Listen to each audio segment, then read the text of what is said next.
بات یہ ہے کہ یہ بہت زیادہ دور جو ہے نفسا نفسی کا اور مصروفیت کا، یعنی انسان جو ہے صبح سے لے کے شام تک روٹی روزی کے فکر میں رہتا ہے، اس کے پاس ٹائم نہیں ہے، اور بچے جو ہیں وہ تعلیم حاصل کرنے کے لیے صبح سے نکل جاتے ہیں، بڑے جو ہیں وہ اپنی روزگار کے فکر میں نکل جاتے ہیں، تو لوگوں کے پاس اتنا ٹائم نہیں ہے کہ اتنی دیر بیٹھ کے کوئی وہ کیسٹ سن سکے، کوئی اس کو ٹائم دے سکے. تو کوئی مختصر اس کا طریقہ نہیں ہے کہ یا رحمانوں کا ورد کر لیا جائے جو کہ بندہ چلتے پھرتے ہر وقت کر سکتا ہے، اگر وہ یہ پوری آیت نہیں سن سکتا، یہ پڑھ سکتا. ویسے تو ہم یہ کہتے ہیں کہ آپ یا رحمانوں کا ورد کرنے کی بجائے اس کے ترجمے کو پڑھ لیں، وہ زیادہ بہتر ہے، وہ زیادہ افضل ہے.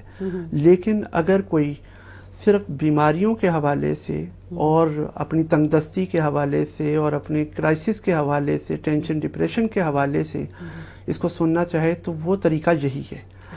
لیکن اس میں اگر کسی کے پاس بہت زیادہ ٹائم نہیں ہے تو ہم یہ بالکل ریکمینڈ نہیں کرتے کہ آپ اس کو پورا 20 منٹ بیٹھ کے سنیں.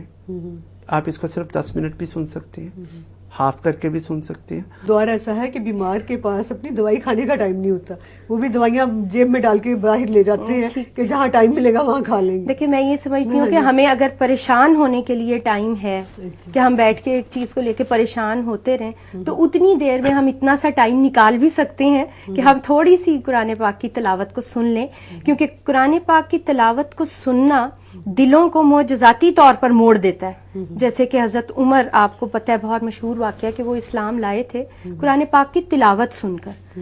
تو اس کی تلاوت کو سننے میں زیادہ ٹائم نہیں لگتا ہے، 20 منٹ کی تلاوت ہے، وہ بھی اگر کوئی پوری نہیں سن سکتا ہے تو 5 منٹ کی سن لیں، 10 منٹس کی سن لیں.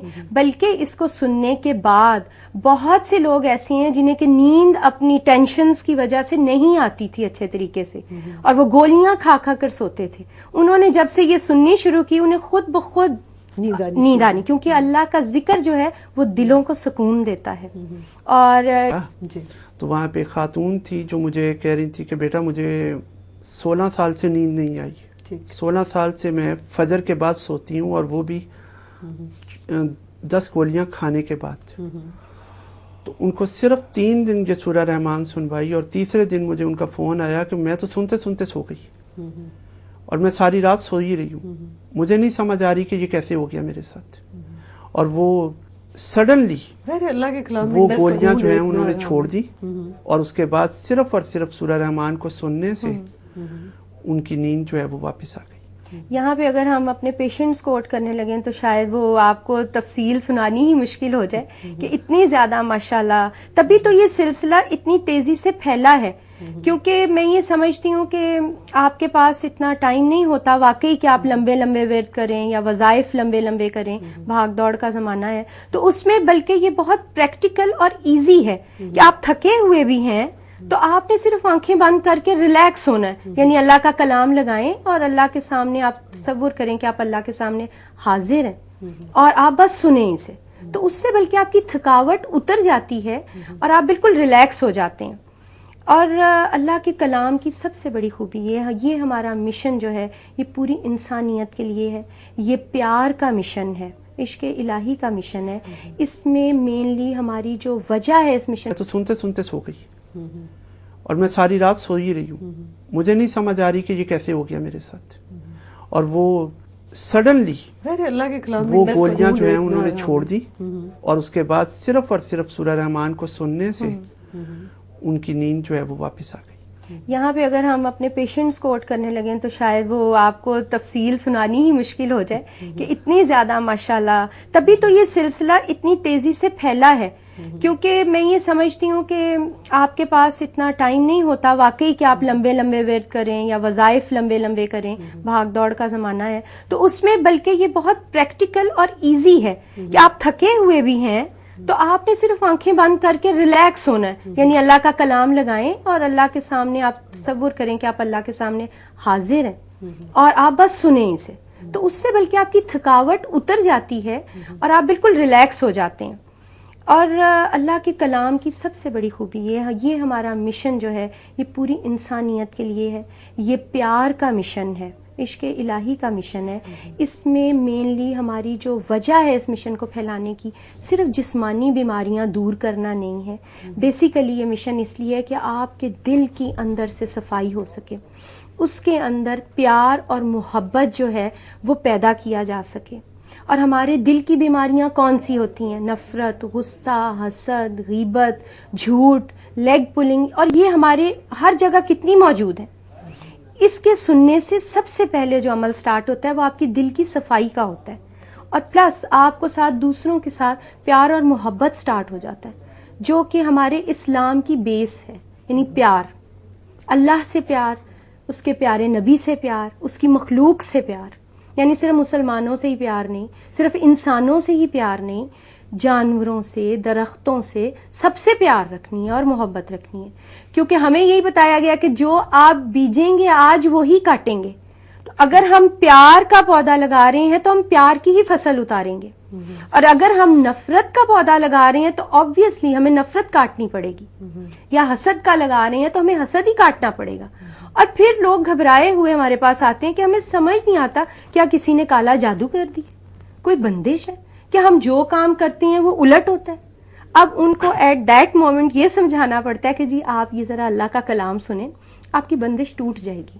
اور وہ بندش کیا ہوتی ہے؟ ہماری اپنی لگائی ہوئی ہوتی ہے, ہمارا اپنا غصہ, ہماری اپنی نفرت, ہماری اپنی حسد, یہ آگے ہمیں جلا رہی ہوتی ہیں. آپ یہ جو بات کر رہے ہیں اس سے مجھے خوشی ہوئی کہ اللہ کا کلام جو شخص پڑھتا رہتا ہے اسے کسی بندش کا, کسی جادو سے, کسی ٹونے سے ڈر نہیں ہوتا, کسی دشمن سے ڈرنے کی ضرورت. اس میں ایک اور بات اور کلیئر کرنا چاہوں گی کہ دیکھیں جادو بھی جو ہے ہو سکتا ہے, جنات بھی ہو سکتے ہیں, بندش بھی ہو سکتی ہے, لیکن یہ مثال اسی طرح ہی ہے کہ اگر ہماری دروازے یا کھڑکی میں کوئی کریک ہو, کوئی درز ہو, تو اس میں سے چھپکلیاں اور کاکروچ اندر آنا شروع ہو جاتے ہیں, تو ہم جلدی سے کہتے ہیں بھی اس سوراخ کو بند کرو, اس ہول کو بند کرو, سیمنٹ لگاؤ, اخبار لگاؤ, ادھر سے آ رہی ہیں. تو جب ہمارے دلوں کے اندر حسد, رکابت, غصے اور نفرت کی یہ ہولز ہو جاتے ہیں تو ان میں سے یہ بندشیں, یہ جادو ایزیلی ہمارے اندر گھسنا شروع ہو جاتا ہے. اور اگر ہم نے اپنے دل کی صفائی کی ہوئی ہے, ان ہولز کو اللہ کے پیار سے بند کیا ہوا ہے, تو پھر یہ چیزیں آپ پر اثر نہیں کرتی. میرے پاس دن میں بے شمار کیسز ایسے آتے ہیں جو اسی چیز کا شکار ہوتے ہیں کہ جی ہم پر کسی نے جادو کر دیا, رزق کی بندش ہو گئی, بچیوں کے رشتے نہیں ہوتے, اس طرح کے بے شمار کیسز آتے ہیں. اب اس میں میں انہیں صرف ایک بات بتاتا ہوں کہ اگر آپ کا یقین یہ ہے, جو کہ ہم سارے ہی یہ رکھتے ہیں کہ اللہ کے حکم اور علم کے بغیر ایک پتا بھی نہیں ہل سکتا, تو جادو آپ پر کیسے ہو سکتا ہے؟ اور سورہ بقرہ کے اندر یہ چیز موجود ہے کہ جادو جب کسی شخص پر کیا جاتا ہے تو سب سے پہلے اللہ کی بارگاہ میں پیش ہو کر اجازت طلب کرتا ہے کہ میں اس بندے پہ کیا گیا ہوں, اگر اجازت دے تو میں چل جاؤں. اور اللہ تعالیٰ اجازت دے دیتے ہیں, اللہ کی مرضی کے بغیر جادو بھی نہیں چلتا. اللہ اجازت دے دیتے ہیں کہ جاؤ, چل جاؤ. اب یہ بڑی حیرانگی کی بات ہے میرے لیے کہ ایک ماں سے میں جا کے پوچھوں کیا مجھے اجازت دے میں آپ کے بچے کا سر پھاڑ دوں, تو کون سی ماں ہے جو اجازت دے گی؟ واہ, بہت اچھی بات کی. لیکن اللہ تعالیٰ کیوں اجازت دیتے ہیں؟ وہ 70 ماؤں سے زیادہ شفیق ذات ہے. لیکن ایک ماں کو اگر یہ پتہ چل جائے کہ میرے اس بچے کو ہیپیٹائٹس سی ہو گیا ہے, تو وہ اس کو 6 ماہ انجیکشن لگوانے سے بھی گریز نہیں کرتی. وہ اس کو اس تکلیف سے نکالنے کے لیے کسی قسم کے بھی آپریٹ کروانے سے گریز نہیں کرتی.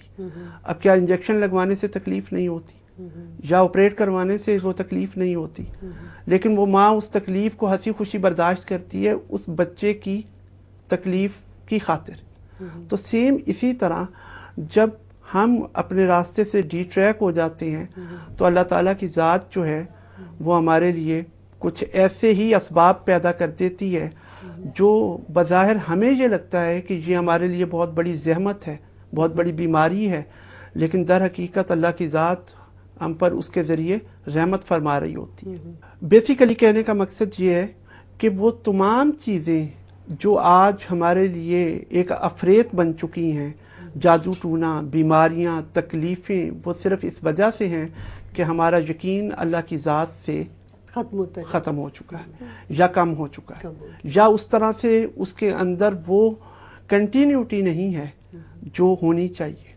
اور یہ جو مشن ہم پھیلا رہے ہیں سورہ رحمان کے ذریعے، اس مشن کا بیسک مقصد جو ہے وہ صرف بیماریاں ختم کرنا نہیں. میں نے ابھی تھوڑی دیر پہلے آپ سے بات کی کہ شفا کا کانسیپٹ صرف یہ نہیں ہے کہ مجھے جسمانی طور پہ شفا مل جائے، مجھے روحانی، مجھے ذہنی طور پہ ہر طرح کی شفا چاہیے. اب یہ شفا اس صورت میں مل سکتی ہے جب میں نبی کریم صلی اللہ علیہ وسلم کے بتائے ہوئے ان طریقوں پہ عمل کروں گا یا ان اخلاقیات پہ عمل کروں گا جو آپ نے نبوت سے 40 سال قبل کر کے پریکٹیکلی انسانیت کو دکھائے. بیسیکلی یہ سارے کا سارا مشن کریکٹر بلڈنگ کے اوپر ہے. ہمارا مقصد صرف بیماریاں ٹھیک کرنا نہیں ہے، لوگوں کا کردار اور اخلاق بہتر کرنا ہے. اور میں نے اس قرآن کا جو سب سے بڑا معجزہ دیکھا کہ اس سے کسی کا ہیپیٹائٹس ٹھیک ہو گیا، کسی کا کینسر ٹھیک ہو گیا، اور یہ کرداروں کو تبدیل کر دیتا ہے، سوچوں کو بدل دیتا ہے، لوگوں کے آپس کے معاملات ٹھیک ہو گئے. بالکل بالکل. اور مجھے بہت خوشی ہوئی آج آپ کی باتیں سن کر، اور آپ کا یہ سلسلہ اللہ کرے یہ جاری و ساری رہے اور اس سے سب لوگ دنیا جو ہے وہ فیضیاب ہو. مجھے جب بھی کبھی ختم قرآن کی کسی محفل میں جانے کا موقع ملتا ہے تو میری خواہش ہوتی ہے کہ مجھے 27واں پارہ ملے اور میں وہ پڑھوں سب سے پہلے نا. آپ کا بہت بہت شکریہ، آپ ہمارے پروگرام میں تشریف لائے. بہت شکریہ. اجازت دیجیے. اللہ حافظ.